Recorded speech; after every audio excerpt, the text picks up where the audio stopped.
Huh? Oh, Traveler. Who are all these people?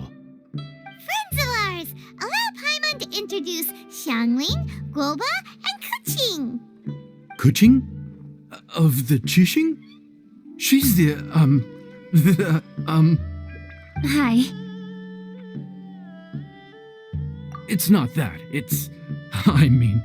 I'm just your typical commoner. I've never met someone as high up as the Yuhang before in my whole life. Look at that strong body, those powerful hands, and honest eyes. This guy must be a really great chef. So, is there something I can help you with? You've come a long way out to end up at Wangshu Inn. Let me fill you in. Ah, okay. I see. Legends claim that the Stove God once appeared at the Guili Assembly. As Wangshu Inn is the oldest extant building in this area, any historical texts from around these parts are likely to have ended up here. Is there a room in this inn for storing books? And if there is, do any of them mention the Stove God?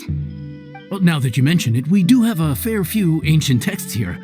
I remember looking through an old recipe book once. I just need to remember where they're all stored. If you're happy to wait here for a few minutes, I'll go have a look right away. Oh, Traveler, there's something I need to discuss with you. What is it? We need to pay up or something? What? No, I wouldn't take your money. We're all friends here. I just wanted to ask if you had the time to make a satisfying salad for me. A satisfying salad? What for? Yeah, guy who hangs out on the roof terrace, you know? Good-looking fella, not too tall. Shh! Don't you think he can hear you? Oh, right. Yeah, maybe. Anyway, you know who I mean. The boss told me to take care of him, but this guy, let me tell you, he is one tough nut to crack. He usually turns his nose up at everything that isn't almond tofu. But the boss tells me you once made him a satisfying salad, and it all went down so well. So I was thinking, could you teach me how to make it too? That way, I'll have something else in my arsenal. Oh, so this is for show! You guys really look after him, huh? Well, that's life, right? You gotta look out for your own people.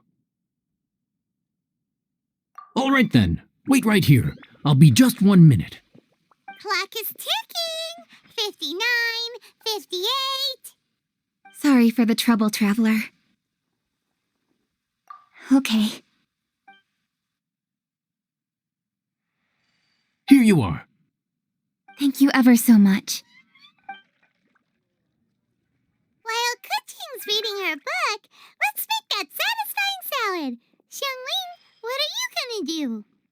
I'd love to come watch too, but I don't want to get in the way, so I'll just stay here with Kuqing. Okay, shall we go then? Go ahead and get started. I'll just watch from over here. I only need to watch you make it once to have it committed to memory. All right, thanks for that. I think I've got it now. You got all the steps down, right? Of course. Don't forget, I am the best chef around these parts. Let's go see what Kuqing and Xiangling are up to. Kuqing, Xiangling, we're back! You finished cooking? Good timing. We finished our reading too. And? Useful? Or no? Useful. There is a passage concerning the Stove God, and it's not what we were expecting. I quote, 60 miles to the northwest is the Guili Assembly. Many were settled there, where they hunted in groups, farmed the land, and made their living from what the soil yielded. When the Stove God descended, one god became many, all of which were the height of children. As does a star when it descends into the world, so the Stove God went out among the common folk and taught them to create fire. With fire, the people at last learned to make hot food, and they dined on rice congee and cooked meat thereafter. This is a radically different account from the one given in Demystifying the Legends of Liyue, and also a conflicting one. One god became many? Does that mean there was more than one Stove God? Taking the text at face value, that is what it says. Went out among the common folk and taught them to create fire. So did the Stove God really go and teach people how to cook firsthand? Now that's a god who truly cared for their people. So, we've got two leads, but they contradict each other. How do we know which one to believe? By continuing our investigation and reserving judgment for now. Thank you for this text, Yanxiao. It's my pleasure, really. Think nothing of it. If anything, I should be thanking the traveler. Listen, you've helped me an awful lot. Not just today, but in the past, too. I want to make it up to you properly, and as it happens, things are pretty quiet here today. So I'd like to take the chance to treat you all. What do you say? Will you stay for a meal? Wow, he sure sounds confident in his cooking. I like that. Confidence is one of the best ingredients a chef can have. I really want to try his cooking. I say we take him up on his offer. It's hard to refuse a generous offer like that. Yes, I think we can fit this in. Yanxiao, we await your culinary creations with great anticipation. I won't disappoint. Everybody, please be seated! You think you own the place. I'll sit here with Goba.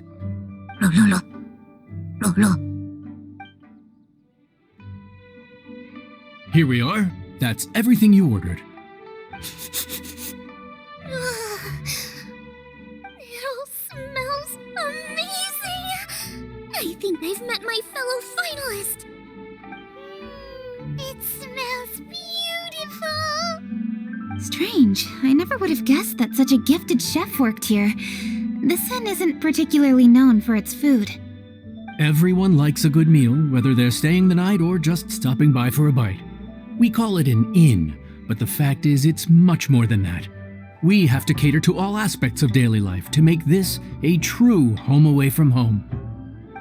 Please enjoy your meal at your leisure. I should get back to work now. Yanxiao, are you taking part in this year's Masterful Chefs? Huh? You too? Yup, I've signed up already, and I've got my eyes on the prize. Your cooking's delicious, Yanxiao. I'm really looking forward to seeing you in the final. Huh. Interesting. All right, I'll see you there. What was that? Some kind of power move? No, it seemed more sportsmanlike than that. Yup, he's a really talented chef. His food was excellent, and it showed he has a level-headed personality. That's the kind of chef that could be a match for me. I haven't had any competitive cooking experience since my cook-off with Brooke in Springvale. You're too kind. Guoba, what are you doing? No. Globa's eating the... Those were Kuching's.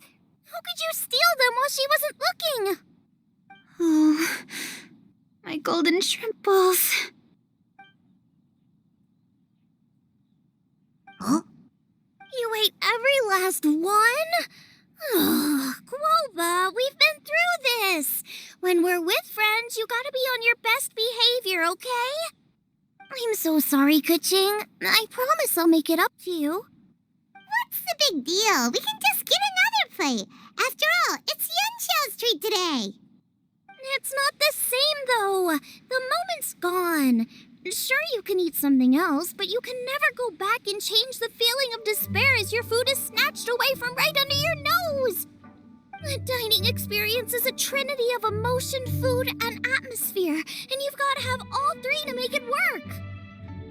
I have to say, now that you mention it, that is a very accurate appraisal of the situation. I'm gonna make it up to you, Kaching. Is there anything you want to eat? Anything at all. Whatever it is, I'll make it for you. I don't have high hopes for this, but equally I don't want her feeling guilty. Okay, I'll let her do this for me. If you insist, there is one dish that perhaps you could try making for me. It's an old recipe from my grandfather's notes. No problem. May I see it? I'll get it to you when we're back in Liyue Harbor. Traveler, have you finished eating? Before we do anything else, let's head back to Liyue Harbor. I need to fetch something. I need need to go home to fetch my grandfather's notes. Let's meet at Wanman Restaurant later. Great! I'll go get everything ready. Traveler, what about you? Are you gonna do your own thing for a while, or do you want to come in and have a seat? I actually have something to discuss with him. You go ahead. We'll join you later. Okay, gotcha. Traveler, come here for a moment. I need your advice on something. What do I need to do to get along with Xiangling? Seriously? That's what's stressing you out? What's so strange about it? Why are you looking at me like that? You're super smart, and you're always so sure of yourself. Paimon thought you'd never need advice from anyone about anything. Well, that's just ridiculous. Xiangling's always so warm and friendly with me. This time especially. And now she's desperate to do me a favor. So, is that supposed to mean... we're friends already? I'm just not used to dealing with people who are so warm right from the get-go. How exactly am I supposed to respond to that? Oh, okay. Noted. Thank you, Traveler. I'll see you again shortly.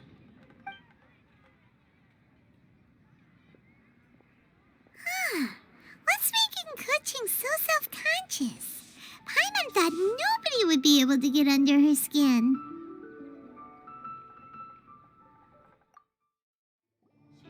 Hey, we're here! Hey, grab a seat. I'm just running through my ingredients to see what I'm missing.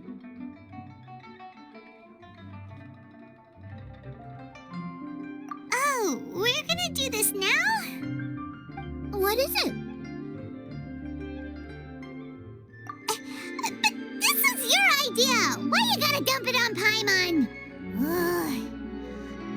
Okay, so back at Longshu Inn, we noticed you and Kuching were getting along pretty well. So you really like hanging out with her, huh? Yep. Kuching's good-natured and easy to be around. The kind of person everyone wants to know, right? You're a braver person than Paimon. The first time we met Kuching, Paimon found her pretty intimidating. You think so? I remember thinking straight away that she was really easy to get along with. Didn't you see her sneaking treats to Goba back at Longshu Inn? Yeah, she's great. We know that now. We're just talking about first impressions. First impressions? Oh, okay. Hey, have you guys eaten grilled shellfish before? They can be hard to crack at first, but they taste amazing that way. We've eaten shellfish before, but I don't think we've ever tried eating them grilled. Oh, you're missing out. I'll grill some for you another time. But anyway, Kuching's like a shellfish. Maybe a little closed off at first, but once you get to know her, she's got a soft and squishy side too. Not to mention that even after her favorite food was stolen away, she was still happy looking after Guoba. I'm really grateful for that. You make a good point. You know, Xiangling's intuition for people seems really spot on. Is that why she took a liking to Kuching so quickly? Alright, let's see. We're okay for carrots and crab, and we still got some ham and mushrooms. I wonder what Kuching's recipe is gonna be. Huh? What was that noise? What's going on? What the? That bird is huge! Ah, it's the ladybird! Excuse me, one shall not be addressed in such a manner. One shall be known as Adeptus, whose name, should you care to mention it, is Cloud Retainer. Cloud Retainer? That does sound like an Adeptus name. Well spoken. One shall let this young lady's enlightened words atone for the ignorant ones of her friend. A while it has indeed been, traveler. Does one surmise correctly that you hasten hither to partake in the Moon Chase Festival? Ah, so even the illustrious traveler has been summoned to attend the Moon Chase Festival. As expected, This year's theme stands proud against the test of public scrutiny. The theme? You mean Feast of the Bounteous Land? The very same. Moonchase Festival falls during the season when many cooking ingredients are ripe. Hence, it is a fitting time to enjoy the finest of foods. One noticed the relative pomp and ceremony with which this year's affairs are being conducted, and could not abide to stand idly by. Let it be known that one's culinary proficiency and ingenuity is uncontested in all the world. Thus does one now appear in this realm, that those who inhabit it might witness one's latest creation, a supreme cuisine machine. A supreme cuisine what? What's a supreme cuisine machine? Patience. One's purpose here today is to meet and to greet. Nothing further. All shall be revealed before your very eyes when the time arrives. Traveler, you are one who has witnessed much of the culinary world. When the day comes, one would be most pleased to see you in attendance, offering your most vociferous ovations. Oh, so we're officially invited? That which is implicitly understood needs not be made explicit, let alone official. I shall say no more and dwell here no longer. Await my word. Be there or beware. This bird always disappears just as quickly as she shows up. Wait, not bird, Adeptus. Hey, wait! Isn't she technically an illuminated bird, though? She seemed like someone very prestigious and very talented at cooking. She definitely loves her food. What are you all huddled together over here for? The Adeptus left already. Yay! Kaching's back!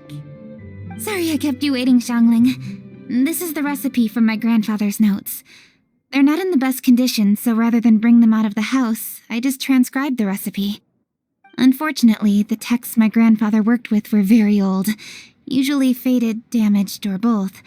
Some parts are missing from this recipe, too. Do you think you'll still be able to work with it? Oh, okay. Let me take a look. Give me some time. I need to look into it. Sorry for the trouble.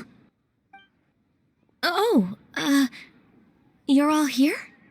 That voice sounds familiar. Sorry to interrupt your conversation. I was in the area buying a few things, and I heard the disturbance, so I felt compelled to come take a look. You mean Cloud Retainer? I saw her too. She just suddenly showed up right in the middle of the street. Whatever adeptal power that was, she certainly knows how to make an entrance. Lady Kaching, you saw her too? Do you, have a moment? I need to discuss something with you. What is it, Ganyu? Has something urgent come up while I've been out? No, it's nothing work-related. I wanted to ask about, something personal. Is that okay? A personal matter? Involving me? Surely I haven't done anything improper recently, have I? Please, Lady Kaching? This is really important to me. Oh, okay. I noticed Cloud Retainer was here for quite a while. Did she say anything about... me? When I was young? About your childhood? No, nothing at all. What? Really? Thank goodness. I was getting really worried. Once she gets talking to people, she tends to go off on all sorts of tangents. So I was worried she might have bored you with some stories about me. Your name didn't even come up, so you've nothing to worry about. Kaching, how are you not asking a bunch of questions right now? There's obviously some juicy gossip here. Aren't you curious to find out what it is? Please, no, don't do that to me. Of course not. Whatever it is, I'm not curious and I'm not going to ask. If Ganyu has a secret and she wishes to keep it that way, nobody should make it their business to try and get it out of her. That's just basic decency, is it not? Yes, ma'am. Paimon will never bring it up again. Kaching, thank you. You're so kind and considerate. I've always seen that in you. What's that got to do with... Honestly. Go on, you should be getting back now. Oh my, you're right. I should. Okay, everyone. Please excuse me. I should get back to work now. Take good care of Kaching for me. Hey, what are you trying to say? Don't worry, Ganyu. We will. Thanks. Hope to see you again soon.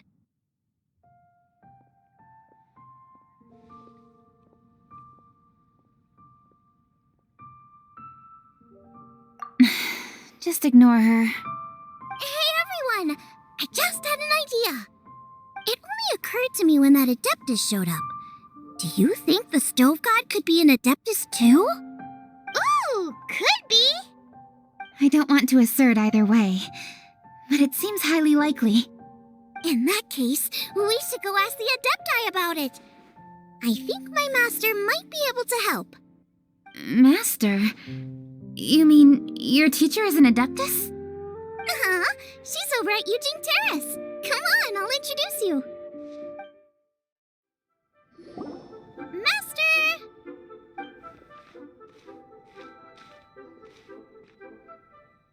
Oh! Hello, Xiangling. Madam Ping is Xiangling's master? I did not expect that. Master, how are you keeping these days? Are you well? Oh, very well, thank you. What a surprise it is that you all had the time to come and visit me today. Hello. Master, we came here because we have a question for you. Do you know about the Stove God? Of course I know the Stove God. Does this mean you know them personally? Ah, I see. It's the Moon Chase Festival, isn't it? How interesting. So you came to hear some stories about the Stove God. That's right. We're investigating something that happened recently. I see. The great stone surfaces. And so you open an investigation. I must commend your guesswork this far. I did indeed know the Stove God of whom you speak, but it was a great many years ago. Moon Chase was originally a rite observed by the Adepti, not something in which the ordinary people of Liyue would ever partake. But over the years, they have sought to emulate it for themselves many times, giving rise to various festivals bearing the Moon Chase name. On nights when the moon shone bright, everybody would get together for joyful reunions. There would be fine food, fine wines, and choice teas. Later, Rex Lapis unified all of these various festivals under the Moon Chase name to honor an old friend of his. In short, the heavens were our witness as we vowed to the moon to come together in joyful solidarity, to remember the past and reflect upon the present. That is the meaning of the Moon Chase Festival. Rex Lapis. That friend made many contributions to Liyue, and Rex Lapis would not have them go unrecognized. Turning this season into a commemoration of his old friend was also a way to honor that friendship. I can only presume that the Stove God Festival was one of the many subsumed into the Moon Chase Festival. In the hands of Rex Lapis, our nation's traditions were faithfully upheld. It is to their detriment that we must now be the ones to inherit this duty. Ah, Kuching, I simply won't allow you to be so down on yourself.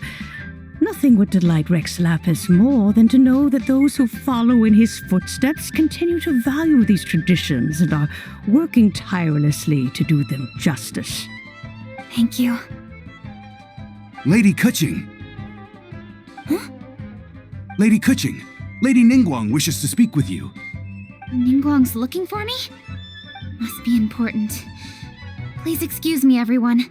If I'm not back soon, you'll find me at Ningguang's office.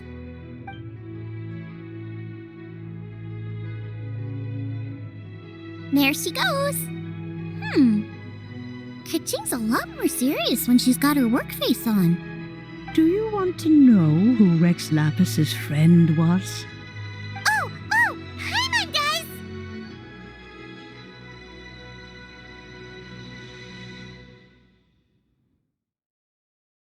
Yes, precisely. There are few genuine coincidences in the world. The story of the Lost Festival and the old friend are indeed one and the same. The Stove God was a good friend of mine, too. What a pity it is that the god is now gone both from the world and from people's memories.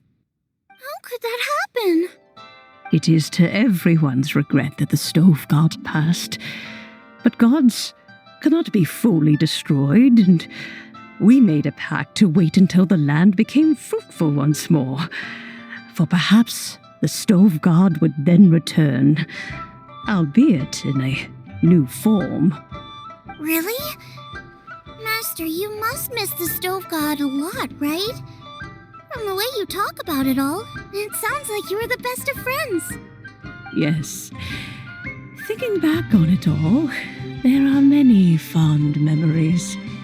I'm pleasantly surprised to find that Kuching is investigating this. She is a tenacious child, and anything she sets her mind to, she will diligently pursue. It warms my heart and makes me want to give her a helping hand. Unfortunately, however, I cannot simply give her the answer, for the process is of great importance to her. Kuching's grandfather once researched the Stove God, and now she follows in his footsteps. Since Kuching has inherited this conundrum, so too she must inherit the journey to its resolution.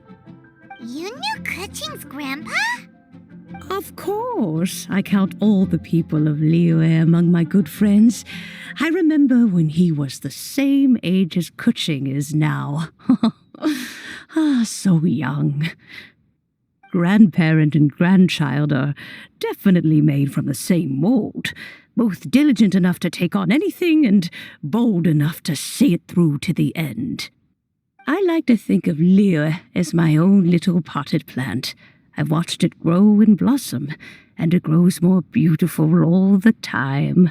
In the blink of an eye, the buds of yesterday are in full bloom today. It's wonderful to see. For new blossoms must bloom on the branches if the tree is to remain evergreen and ever young. My dears, you are absolutely right to focus your investigation on the stone.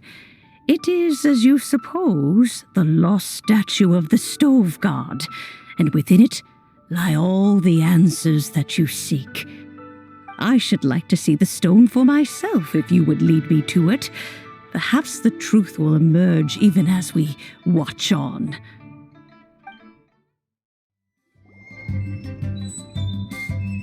You're all here. I was just about to send someone to fetch you. Kuching, has the stone undergone any changes? A crack has appeared in one corner, but we still can't tell what's inside. What happened? Did someone chip it while no one else was looking? More likely a natural occurrence. Our weapons have had no effect on it. How would a natural occurrence crack it open? This is because the Stove God draws power from the actions of the masses. The heat of a busy kitchen, the joy of a reunion. Keep up the good work, and the truth will rise to the surface soon enough. All the books say the Stove God is the deity of food. So is the stone opening up because everyone's cooking for the festival? Statues draw power from their people. So, if the Stove God has dominion over cooking, could it be that the passion people put into their cooking gives power to the Stove God? Ningguang and I chose Feast of the Bounteous Land as this year's theme, and now every chef signed up for the competition is busy preparing. Paimon's theory is not an unreasonable one. Plus, a lot of families have reunion feasts around this time. With everyone back home, the whole city's bustling with people, and that adds a lot to the festive atmosphere. So if the stone cracked because Leah has started getting festive, that must mean that when the festive fever peaks, it'll bust right open, right? That's gotta be it, right, Master? Well, we'll have to see then, won't we? Okay, the fact that cooking is involved gives us a perfect opportunity. The selections phase of Masterful Chefs will be held indoors and seen by only a few people, but the finals will be held outside in public. Everyone who wants to will be able to come and watch it. The atmosphere will be incredibly lively, no question. And when the finals end, boom! We'll get to see who the Stove God really is, right? It's definitely a possibility. Well, I've already signed up, so I should be able to help. Yes, for a chef as accomplished as yourself, getting to the finals should be a breeze. All this talk of cooking competitions is making Paimon hungry. Oh, Paimon can't wait! It'd be great if Paimon could take a nap and then wake up when it's the finals.